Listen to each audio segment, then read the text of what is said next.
In-depth analysis of The Godfather Part III, The Last On, The Path to Redemption, and the family's final chapter. Prologue, the last elegy of a fading hero. In the glow of New York's lights and the desolation of Sicily, Michael Corleone steps into his twilight years, seeking to cleanse his family's sins with wealth and faith. Mario Puzo's The Godfather Part III, The Last On is not just the final chapter of a gangster saga, but a profound inquiry into redemption, responsibility, and fate. Through the lens of the Corleone family's glory and downfall, the novel prompts a question: at the end of power, how does one face their soul? Chapter 1, The Pinnacle and Cracks of an Empire in 1979 New York. Michael Corleone is no longer the ruthless young Don. He has lifted the Corleone family from the mire of organized crime, transforming it into a legitimate empire, controlling real estate, entertainment, and finance. Puzo writes, he wanted the family name to shine in the sunlight. Yet, the font of glory cannot hide the cracks within. Plagued by heart disease and diabetes, Michael's failing health mirrors the toll of power. His wife, Kay, has long left him, leaving an irreparable rift. His daughter, Mary, and nephew, Vincent, remain loyal, but cannot fill the void in his heart. Michael's path to legitimacy is fraught with obstacles. In 1970s America, organized crime families faced intense FBI scrutiny, making legalization the only path to survival. Through the Corleone Foundation, he donates hundreds of millions to hospitals, schools, and charities, striving to reshape the family's image. But the sins of the past haunt him like ghosts, with rival families and internal traitors lurking. Historically, mob boss Meyer Lansky tried to launder his image through Las Vegas casino investments, only to be jailed for tax evasion. Michael's strategy mirrors this, shifting from gambling and unions to legitimate investments, yet the shadow of federal investigations lingers. Within the family, resistance festers. Older members like Consigliere Tom Hagen question Michael's vision. Puzo captures their skepticism. Tom said, "We're gangsters, not bankers." Michael insists that only legitimacy can break the family's curse, a plan driven by both future aspirations and atonement for past sins. Yet, the empire's peak foreshadows crisis. Michael's efforts draw new enemies, like New York's Altobello family and Italy's Lucchese clan, who covet the Corleone wealth. Puzo depicts Michael's isolation. He sat at the head of the table, surrounded by allies, yet understood by none. This loneliness is both the price of power and a reflection of the family's fractures. Michael's health worsens, with Puzo writing, his heart beat like an old machine. Heart attacks underscore the urgency of time, forcing Michael to reflect on his sacrifices: love, family, and self for the sake of the family. The 1970s American landscape, with its economic boom and social upheaval, shrinks the space for organized crime. The federal racketeer-influenced and corrupt organizations Act RICO puts mob families on edge. Michael knows the family's future hinges on balancing the legal and illegal. His efforts echo Frank Costello, a New York mob boss who tried to go legitimate through political donations and charity, only to fall to internal betrayal. Michael's path is similarly treacherous, testing the family's loyalty and his own cunning. Chapter 2, Faith, Redemption, and its Costs. Michael turns to the Vatican, seeking redemption through faith. He invests in the International Immobilier Bank, donating $100 million to earn the Papal Knight title. Puzo writes, he believed God would forgive him, but only if he forgave himself first. Yet, the Vatican is no sanctuary, riddled with corruption and mob influence, making his plan precarious. Historically, the Vatican's 1978 banking scandal and Pope John Paul's mysterious death after 33 days inspired Puzo's portrayal of a tainted papacy. Michael's ally, Archbishop Glick, appears pious but colludes with mobsters for profit. Puzo reveals the paradox of faith and power. Beneath its holy veneer, the Vatican harbors greed akin to the underworld. Michael pins his hopes on his daughter, Mary, who runs the Corleone Foundation's charitable efforts to erase the family's criminal stigma. Mary's idealism, funding poor children and arts programs, is a beacon of hope, yet it clashes with the family's dark reality. Puzo writes, Mary was the family's light, but it couldn't pierce her father's shadow. Her efforts, though touching, cannot alter the family's fate. Michael's guilt over ordering his brother Fredo's death weighs heavily. In a Vatican church, he confesses to a priest, "I killed my brother." Puzo portrays Michael's inner torment, both a ruthless don and a mortal craving forgiveness. Like Antonio Cassano, a 1952 Italian financier who sought atonement through charity, but died in guilt, Michael's confession changes nothing. His Vatican dealings spawn new enemies, as the Lucchese clan and corrupt bank officials plot to seize the Corleone wealth. Puzo writes, the bridge he built with money led to an abyss. This irony underscores redemption's cost. Even vast wealth cannot free Michael from power's curse.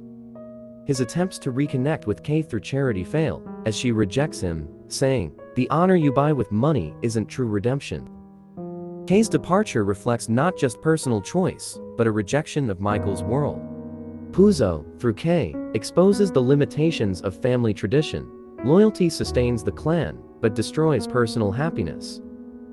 Chapter 3, Vincent's Rise and Conflict. Vincent Mancini, Sonny's illegitimate son, brings new energy to the Corleone family.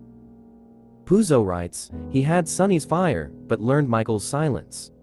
Vincent yearns to lead, but his volatile nature clashes with Michael's vision of legitimacy.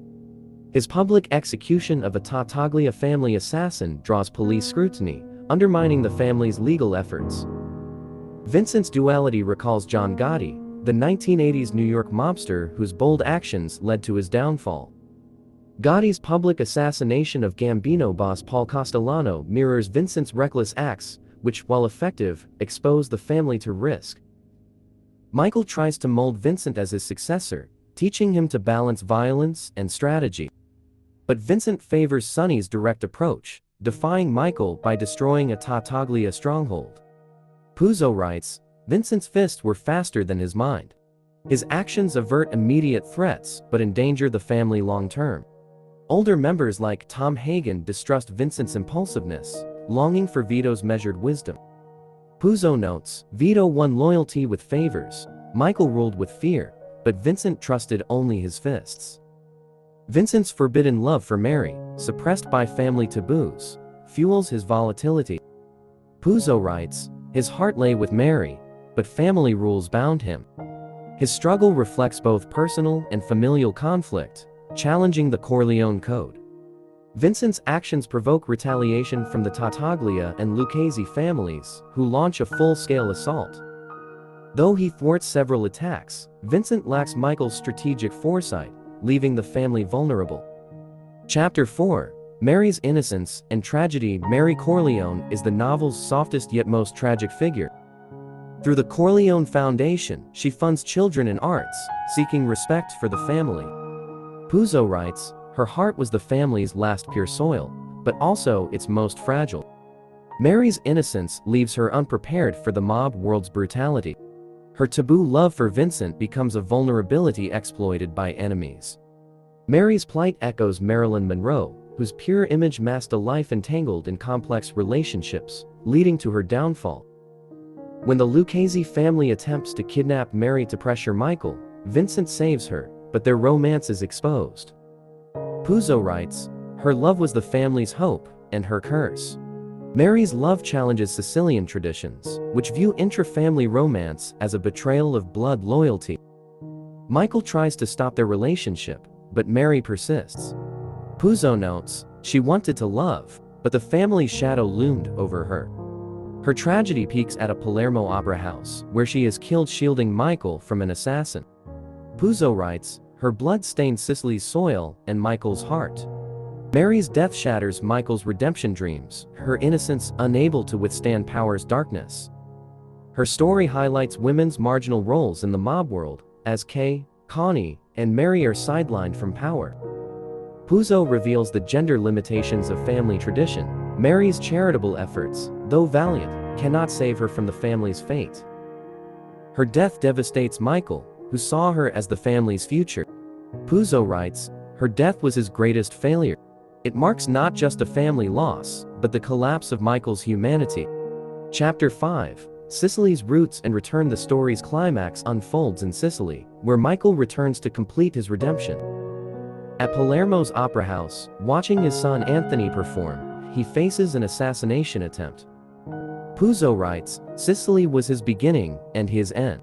Sicily's desolation intertwines with the family's roots, stirring memories of Michael's youth, when he lost his first wife, Apollonia. In the 1970s, Sicily's mafia clashed with the government over drug trade, making Palermo a hub of violence and corruption.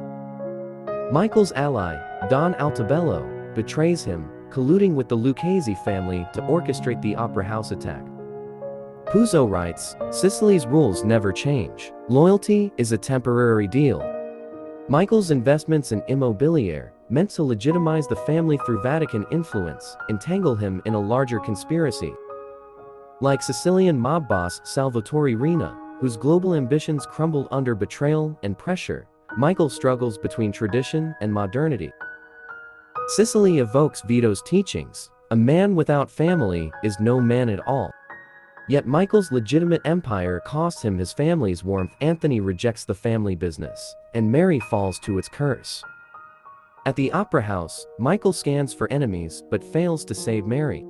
Puzo writes, his eyes searched every face but missed the most important one. This powerlessness recalls Giuseppe Garibaldi, the Italian unification hero who, in his later years, could not stop national division.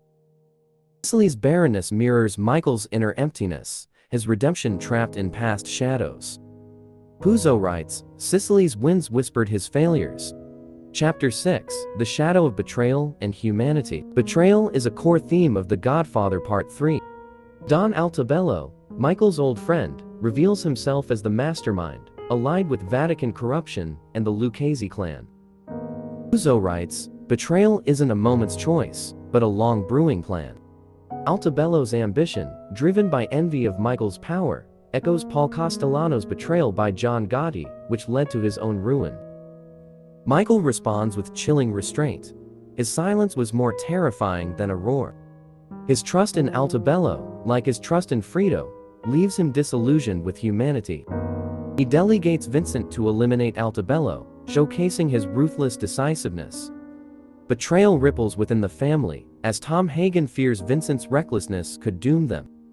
Puzo notes, we need Vito's wisdom, not Sonny's fists. Banker Lucchese, feigning support for Michael's immobilier plans, siphons funds to weaken the Corleones. Puzo writes, money tests loyalty and fuels betrayal. Like fraudster Carlo Ponzi, Lucchese's duplicity sets the stage for the opera house tragedy. Michael's handling of betrayal reflects his growing introspection, questioning his fear-driven leadership against Vito's benevolence. Puzo writes, he feared losing everything but had already lost it all. Chapter 7. The Fracture of Legacy and Fate. The Corleone legacy is a central theme. Vito saw the family as his life's extension, but Michael's heirs Anthony, Mary, and Vincent cannot fully carry his vision. Puzo writes, the family was his fortress and his prison. Anthony, a singer, rejects the family business, his opera performance symbolizing the legacy's fracture. Puzo writes, Anthony's voice was free, but couldn't bear the family's weight. Like Giuseppe Verdi, who avoided politics for art, Anthony renounces the family's darkness. Mary's charity work aimed to redeem the family, but her death marks the failure of that ideal. Puzo writes, her smile was the family's last warmth, consumed by darkness. Vincent, blending Michael's cunning and Sonny's fire, takes over but cannot escape Michael's shadow. Puzo writes, he wanted to be Vito, but could only be Michael's echo. Like Thomas Lucchese, whose lack of his father's charisma split his family, Vincent struggles to lead. Kay, an outsider, never fits Sicilian tradition, her departure rejecting Michael's world. Puzo writes, Kay loved him, but couldn't love his world. Like Virginia Hill, Bugsy Siegel's lover, Kay cannot navigate the mob's chaos. The 1970s squeeze mob families, and Michael's legalization fails amid betrayal and conspiracies. Like the Gambino family's decline, the Corleones falter under succession struggles. Michael's legacy efforts leave him isolated, fighting for a family he no longer understands. Puzo writes, he fought for the family but forgot why. Epilogue, The Lonely Dawn and Eternal Questions. The Godfather Part III. The Last Dawn ends with Michael's solitude. In a Sicilian courtyard, he reflects on the family's glory and cost, dying alone. Puzo writes, he won power but lost his soul. The novel is not just the Corleone saga's end, but a meditation on humanity and fate. Michael's redemption reveals a harsh truth. Power can change the world, but not the self. From Vito's benevolence to Michael's ruthlessness to Mary's fallen innocence, the Corleone story mirrors loyalty, betrayal, and sacrifice. Puzo weaves Sicilian family values with modern power struggles, showing a hero's powerlessness against fate. Michael's failure is both personal and the family's doomed legacy. Puzo writes, his heart was an empty city, owing only memories. Like Napoleon, exiled and reflecting on his ambitions, Michael faces his failures in solitude. As the book closes, Michael's whisper lingers, for the family, he gave everything but lost himself. The novel asks, on the path to redemption, how do we balance duty and humanity? Michael's answer is a silent sigh, fading in Sicily's winds. Though Tatrina's gunshots have silenced, his spirit echoes in Sicily's mountains. Likewise, Michael's struggle resonates within us. Puzo's tale of the Corleone rise and fall reminds us that loyalty, betrayal, and sacrifice test humanity in any era. More than a mob epic, this is an eternal fable of human nature. It challenges our choices, between power's allure and redemption's call. What will we choose? Michael's tragic answer, like a lone lamp, lights our path to explore humanity.